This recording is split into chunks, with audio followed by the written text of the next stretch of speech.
Hello lovely viewers, and welcome back to the Bold and the Beautiful News official YouTube channel, your top destination for the most explosive CBS soap updates. Make sure to smash that subscribe button and give this video a huge thumbs up. Just as the floral arch was being finished and the final preparations for Hayes Finnegan's baptism were being arranged behind the grand Forrester estate, draped in white lilies and veils of silk, the air suddenly turned heavy, as if the heavens themselves were holding their breath, because beneath the shimmering surface of this day meant for grace, light, and rebirth, a terrifying secret was pulsing beneath the surface, threatening to explode in a torrent of truth and scandal, and at the center of this invisible firestorm was Luna Nozawa, trembling in a navy blue trench coat, hiding in the shadows behind the chapel wall, her heart racing with fear and guilt as police sirens echoed faintly in the far distance, because Luna wasn't just a guest at this baptism, she was a fugitive in hiding, a woman caught in a storm of rumors, secrets, and a criminal investigation she never meant to be part of, yet couldn't seem to escape, and now, as the Forrester family smiled and greeted guests, unaware of the ticking bomb just meters away, Luna waited for the one person she never thought she'd call for again, Remy, the mysterious figure from her past who had once saved her in Tokyo and now had returned from exile with one mission: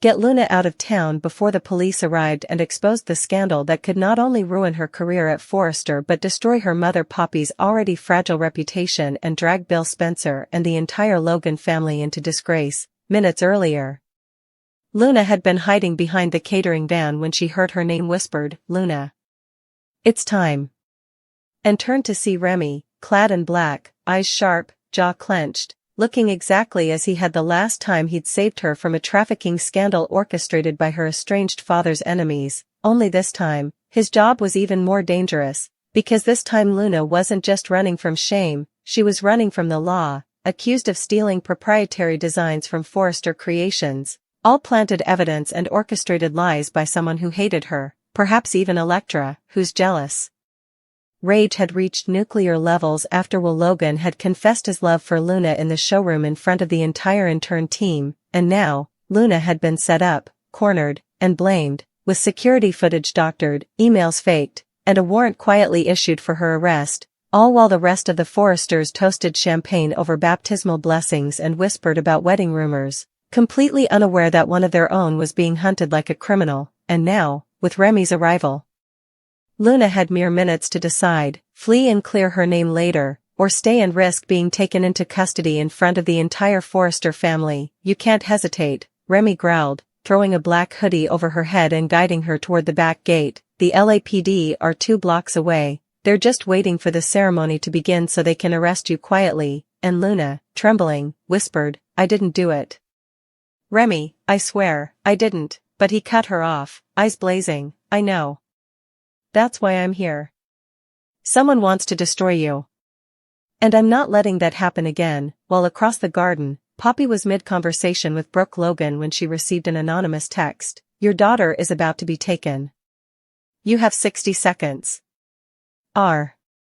Panic overtook her face as she ran past the pews toward the side courtyard, heart pounding, dress dragging through the grass, just as Ridge stood beside the baptismal font, offering encouraging words to Steffi and Finn about family unity and spiritual strength, blissfully unaware that chaos was about to detonate behind the chapel walls. Meanwhile, Hope Logan, having noticed Luna wasn't answering her texts, had grown suspicious and nudged Carter to call security, and when Donna overheard the word "fugitive" whispered by a Forrester model near the hors d'oeuvres table, she gasped loud enough to alert Liam, who turned to Bill with furrowed brows. "Dad, why do I get the feeling this isn't just a baptism?" As the entire vibe of the garden shifted from warmth to unease, while at the estate's north gate, Remy and Luna were seconds away from escape, until Detective Sanchez appeared out of nowhere, blocking the path with his badge raised and officers behind him. "Luna Nozawa, you are wanted for questioning in connection with the theft of intellectual property and obstruction of justice," he shouted, but before he could finish, Remy grabbed Luna's hand and bolted left, leaping a fence, dragging her into the woods behind the estate,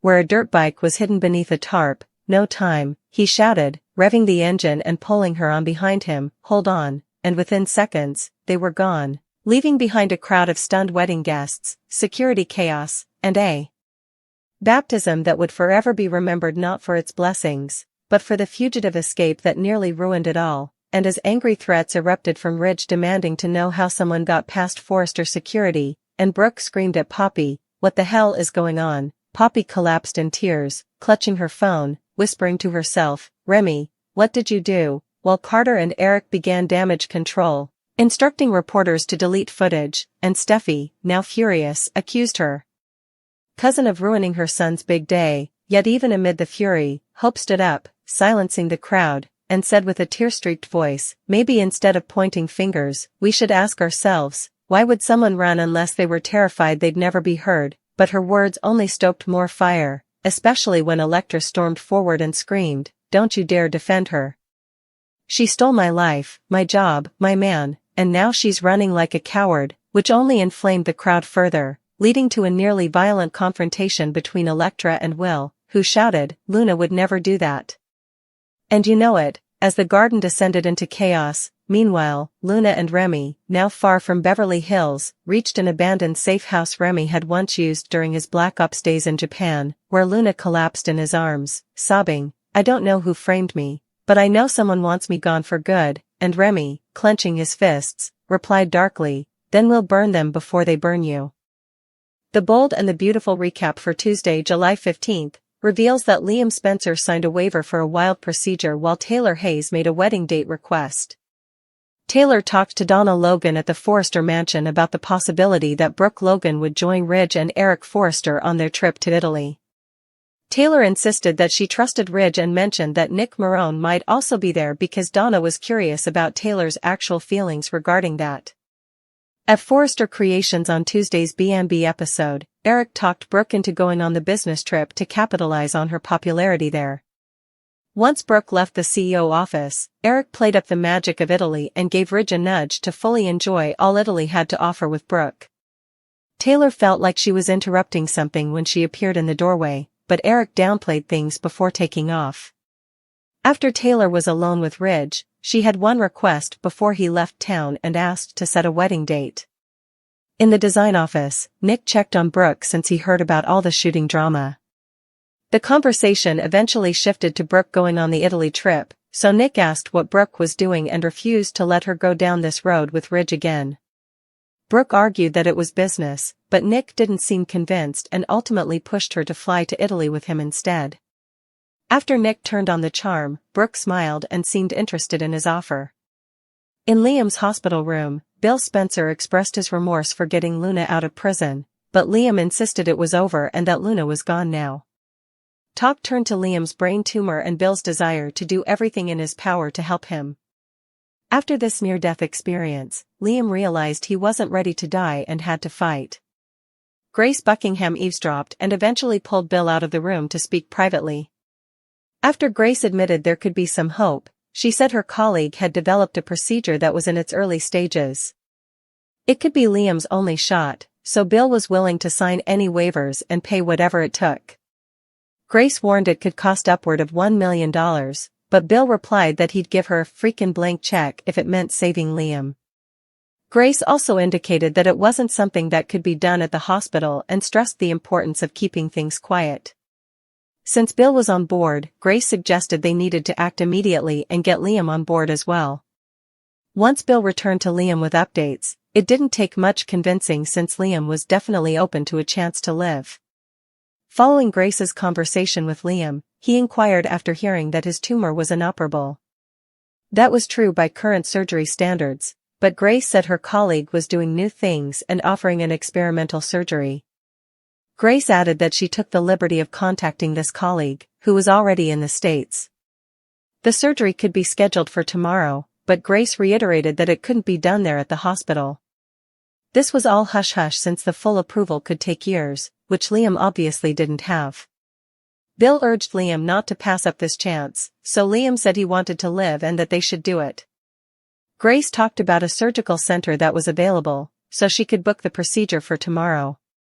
After Grace handed over the paperwork, which presumably included the waiver and whatever else Liam needed to confirm, he indeed signed it. Bill said that tomorrow was the first day of the rest of Liam's life as optimistic music swelled in the background. Despite the risks, Bill and Liam were both hoping for good news.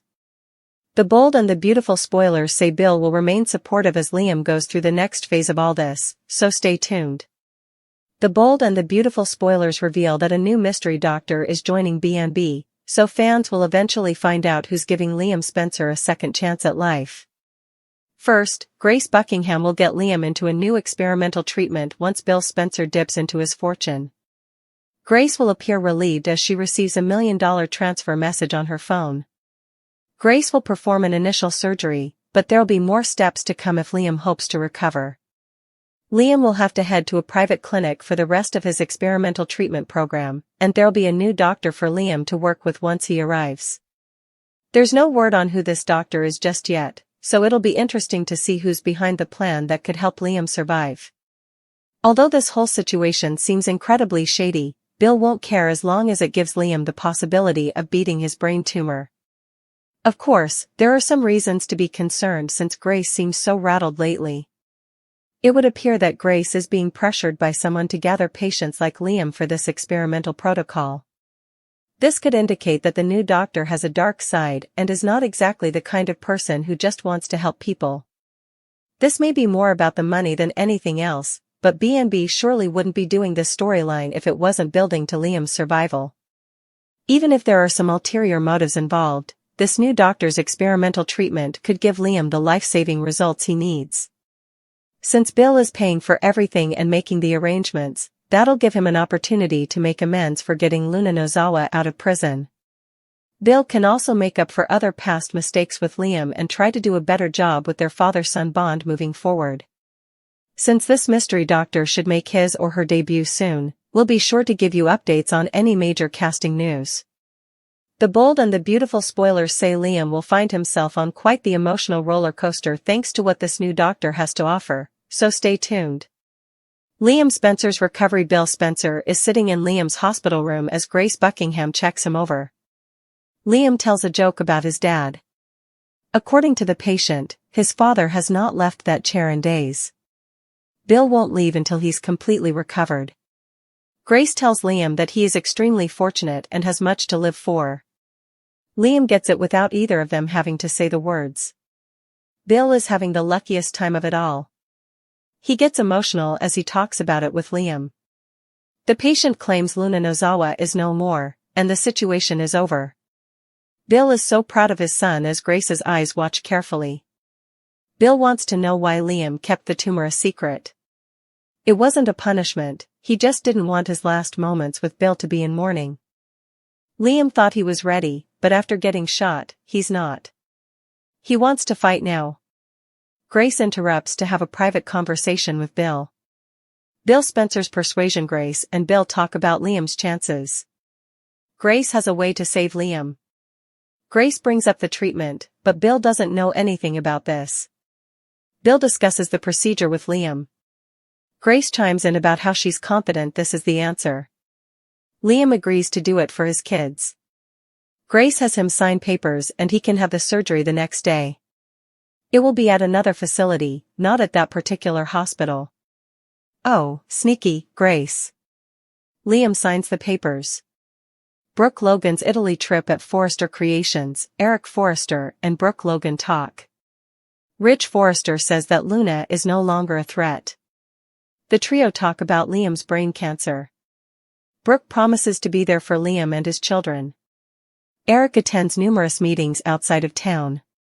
Does Brooke want to tag along, he asks. It will just be the three of them. Brooke is looking forward to making new memories in Italy. Taylor and Donna talk at the house. They are talking about Naples. Taylor asks if Brooke is going. Well, why don't you ask Brooke yourself, Taylor? Moving on. Donna talks about Brooke being the star of the show. Taylor asks if Donna will still encourage her sister to go. Donna says yes. Brooke is extremely well liked, particularly in Italy. Taylor keeps dragging it on. Donna asks her to stop, they are housemates. Taylor says she trusts Ridge and hears Nick Marone is back in town. Grace says it's not that simple. Bill says with his amount of money, things can be made simple. Bill will write a blank check for whatever she needs, now they have to convince Liam. She did not yet disclose the risks to him. Grace begs Bill to convince Liam to get the experimental procedure, and it needs to be now. Brooke is informed about the shooting by Nick when he catches up with her. Brooke tells him she's going to Italy with Ridge and Eric. With a sigh, Nick asks her what she's doing. She can't settle for Forrester scraps, Nick. Nick has business in Naples, and wants Brooke to fly there with him. Brooke will be really busy. Nick understands, but he will make time for her. Nick asserts that he genuinely desires to spend time with her. Brooke smiles as she gently kisses her hand. Eric and Ridge are talking about Nick. Eric brings up Ridge's feelings for Brooke. He denies it, and Taylor comes barging in, interrupting their debate. Does this lady ever work at her own business? Oh, I should have not. Am I interrupting something? It's not clear how much of that conversation Taylor heard, so check back tomorrow. As the gentle murmur of the baptismal ceremony filled the chapel with warmth and reverence, the peaceful mood in Los Angeles belied the turbulent undercurrents that were about to erupt across several corners of the Forrester universe. At the heart of it all was Liam Spencer, fighting for his life after a devastating diagnosis, while Taylor Hayes, Ridge Forrester, Brooke Logan, and a growing circle of entangled allies and enemies found themselves tangled in a web of secrets, hope, betrayal, and experimental salvation. Liam, battling a malignant brain tumor previously deemed inoperable, shocked Bill Spencer when he suddenly expressed his will to live. After surviving a near-death encounter, Liam admitted he wasn't ready to die. Sitting faithfully at his son's bedside, Bill found himself in a position where money could potentially buy hope. Grace Buckingham, already eavesdropping and sensing an opportunity, pulled Bill aside with a confidential revelation. She spoke of a procedure developed by a colleague, one so new that it hadn't been cleared for general hospital use. With few options, and a heart full of paternal desperation, Bill didn't hesitate. He was willing to pay any price, including the $1 million figure Grace discreetly proposed. Grace warned this had to be done off the books, at a private surgical center. Bill, without missing a beat, told her to name her price, even offering a blank check. She agreed they needed Liam's consent quickly. When Bill returned to the hospital room, he gave Liam the update. Liam, renewed with purpose, said yes. Grace explained the procedure and its promise, and Liam signed the waiver. It was risky. Unregulated. Dangerous. But it was a chance. Elsewhere, Taylor Hayes had a more personal matter in mind. While chatting with Donna Logan at the Forrester mansion, she questioned Brooke's intentions on joining Ridge and Eric's upcoming Italy trip. Though she tried to sound unconcerned, Taylor's insecurities flickered beneath her calm facade. Donna didn't give much away but reminded Taylor that Brooke remained immensely popular in Italy. Taylor, in a rare bold move, later confronted Ridge directly, requesting they finally set a date for their wedding before he left town. Meanwhile at Forrester Creations, Eric and Brooke discussed the upcoming business meetings abroad. Eric believed Brooke's presence would be an asset and persuaded her to come along. As Brooke exited the CEO office, Eric urged Ridge to embrace the romance and magic Italy might offer. Ridge didn't deny his history with Brooke but claimed things were different now. Their conversation was abruptly cut short by Taylor's arrival. Her timing, as always, seemed too perfect. In the design office, Nick Marone re-entered the picture, bringing a wave of nostalgia with him. After hearing about the recent shooting, he checked in on Brooke and expressed concern. The conversation took a turn when Brooke mentioned going to Italy with Ridge and Eric. Nick protested, imploring Brooke not to fall into old patterns. He suggested she accompany him to Naples instead, offering the allure of a new chapter. His charm worked momentarily. Brooke smiled as he gently kissed her hand. Back in Liam's hospital room, Bill remained a fixture by his son's side. Liam questioned why Bill never left, to which Bill admitted he couldn't bear to lose his son. They spoke of Luna Nozawa, and Liam confirmed that chapter had closed. Grace re-entered, offering words of encouragement. She told Liam he still had so much to live for. Her gaze lingered as Bill pushed her to clarify what came next. Grace explained that the next step required full commitment. She had already arranged for her mysterious colleague, a new character soon to debut, to fly in. With Liam's consent secured, Grace was poised to begin the experimental treatment the next morning. The story took a darker turn as suspicions about Grace began to surface. Bridget Forrester and John Finnegan noticed inconsistencies and began investigating the legitimacy of Liam's transfer and Grace's protocol. Whispers suggested that Grace might be under pressure, blackmailed, even, into feeding patients into an unauthorized medical study. The new doctor, yet to be identified, may have financial motivations beyond medical breakthroughs. Still, Liam was prepped for surgery. Transported to the off-grid clinic in secrecy, Bill accompanied him, controlling every step of the process. Grace felt a wave of relief upon receiving confirmation of the $1 million transfer to her account. She steeled herself to perform the first in a series of critical procedures.